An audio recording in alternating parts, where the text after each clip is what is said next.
বলছি দাদা শোন না, তোর সঙ্গে না আমার কিছু কথা আছে। হ্যাঁ, কি বলবি বল। দাদা আপনি একটু ওখানটা যান না প্লিজ, আমরা একটু কথা বলবো। হ্যাঁ বল।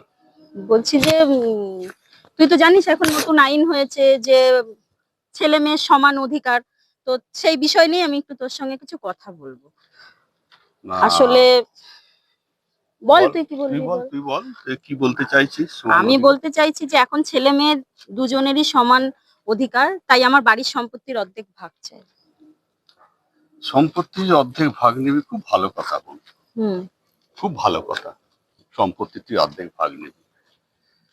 এই যে বাবা এতদিন ধরে অসুস্থ হয়ে পড়েছিল, কন্টিনিউ ডাক্তারখানা নিয়ে যাওয়া আসা, আমি কন্টিনিউ দেখে তাকে যে সেবা সুস্থতা করেছি, সেটারও তোর ভাগ নেওয়া দরকার উচিত ছিল। হ্যাঁ ছিল, তার জন্য তো বাবার ব্যবসাটা তুই পেয়েছিস।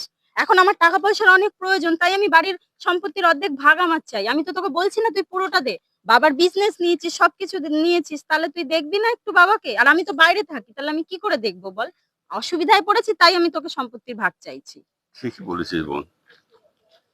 আমি ভুলে গেছিলাম তুই যে সেই ছোট বোনটা রয়েছিস, সেটা নেই রে। এখন তুই বড় হয়ে গেছিস, বড় বিজনেসম্যানের বউ হয়েছিস, সেই জায়গায় তুই এসে গেছিস। ভুলে গেছিস যে আজকে দাদার কাছ থেকে তুই সমান অধিকার চাইছিস সম্পত্তির।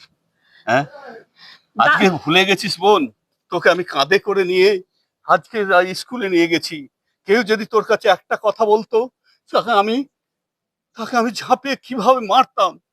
সেই বোন আজকে আমার সমান অধিকার। আরে আমার সবকিছু তুই নিবি, সবকিছু নিয়ে নিস। আমি তোকে সেভাবে বলিনি, তুই কেন? আমার বিপদে পড়েছি বলেই তো আমি তোকে বলছি।